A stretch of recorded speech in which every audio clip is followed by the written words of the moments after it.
A few moments later. Assalamualaikum warahmatullahi wabarakatuh. Perkenalkan, saya Rizka Desinani dengan NPM 24033035. Di sini saya akan menjelaskan pendahuluan, pengertian, dan margin kontribusi. Pertama yaitu latar belakang. Persaingan bisnis yang semakin ketat menuntut perusahaan mengelola sumber daya secara efektif dan efisien. Manajemen perlu merencanakan laba dan mengendalikan biaya operasional. Analisis cost volume profit atau CVP digunakan untuk mengetahui hubungan antara biaya, volume penjualan, dan laba. CVP membantu menentukan penjualan minimum agar tidak rugi serta penjualan untuk mencapai target. Kemudian, pengertian analisis cost volume profit.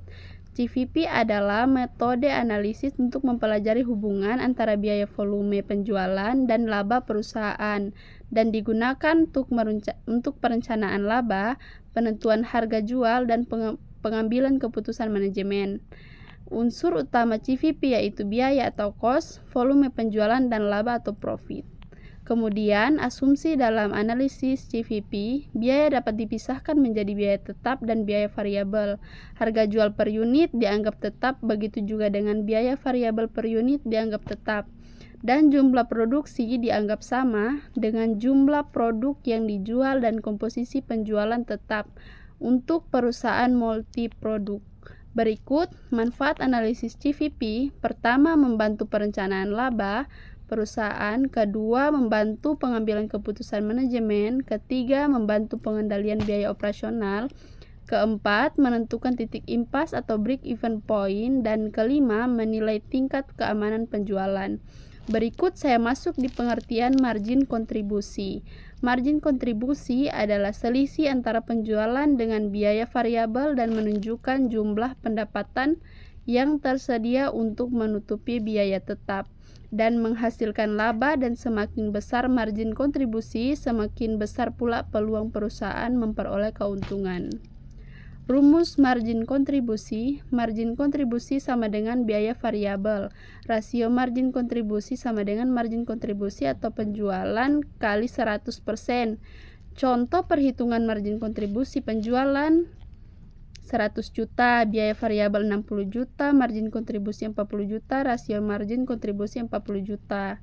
Nah, berikut fungsi kontribusi: menentukan titik impas perusahaan, membantu perencanaan laba, mendukung pengambilan keputusan manajemen, mengukur efisiensi operasional perusahaan, membandingkan profitabilitas antar produk.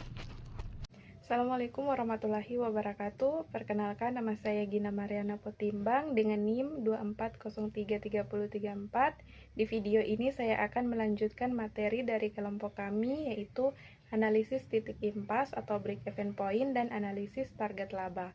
Sekarang kita masuk ke pembahasan yang sangat penting dalam manajemen keuangan bisnis, yaitu analisis titik impas atau yang biasa kita kenal dengan istilah break-even point atau BEP. Sederhananya, BEP adalah kondisi di mana perusahaan tidak untung dan tidak rugi. Jadi, total pendapatan yang masuk itu pas dengan total biaya yang keluar. Istilah kerennya balik modal. Kenapa analisis ini penting? Karena dengan BEP, manajemen bisa tahu batas minimal penjualan agar bisnis tidak boncos atau rugi. Selain itu, BEP membantu kita merencanakan laba, mengendalikan biaya, dan tahu dampak kalau tiba-tiba harga jual atau biaya kita berubah.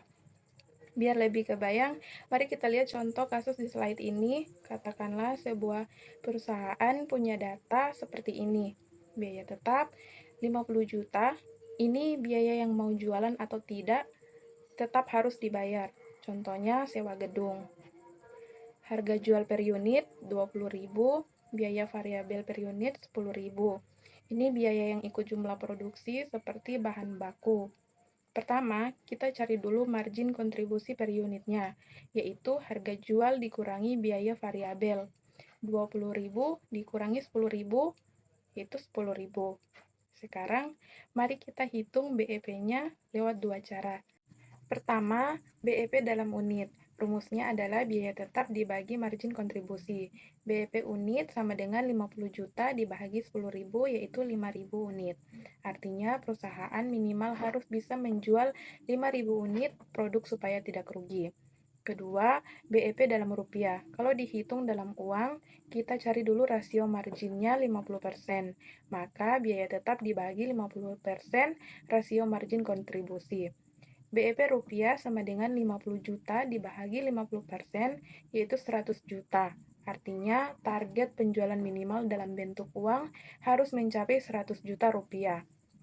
Tapi perlu diingat, analisis BEP ini punya kelemahan karena menggunakan asumsi tetap, padahal di dunia nyata harga jual atau biaya itu bisa berubah-ubah dan kadang susah dipisahkan secara kaku. Selanjutnya, manfaat analisis titik impas atau break-even point.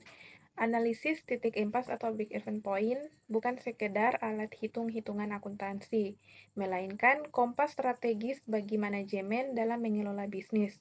Berikut ada 5 manfaat utamanya. Yang pertama, menentukan tingkat penjualan minimum.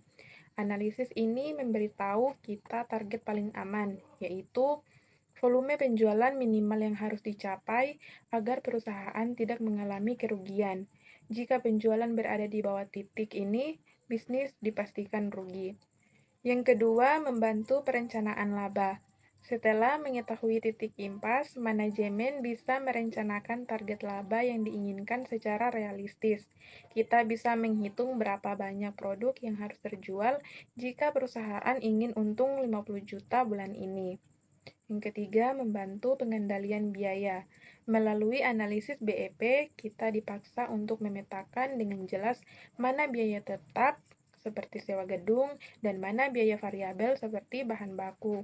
Dengan begitu, perusahaan bisa memantau dan mengendalikan efisiensi biaya operasionalnya. Kemudian yang keempat, mengetahui dampak perubahan biaya dan harga jual.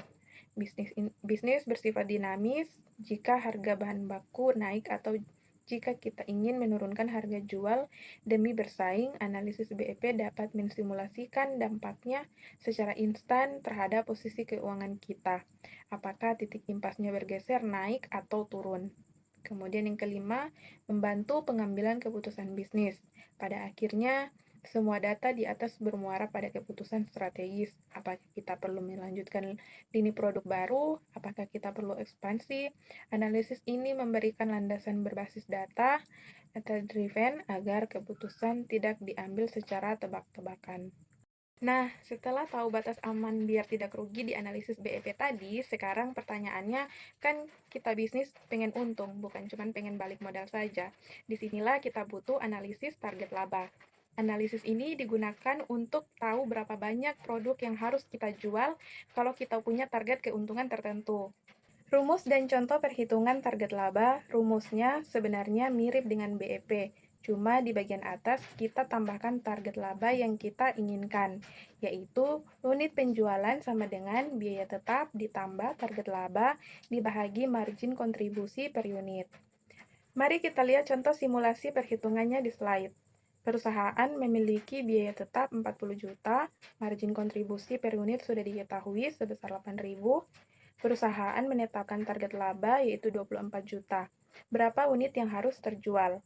Tinggal kita masukkan ke rumus, yaitu unit penjualan sama dengan 40 juta ditambah 24 juta dibagi 8.000. 40 juta ditambah 24 juta yaitu 64 juta.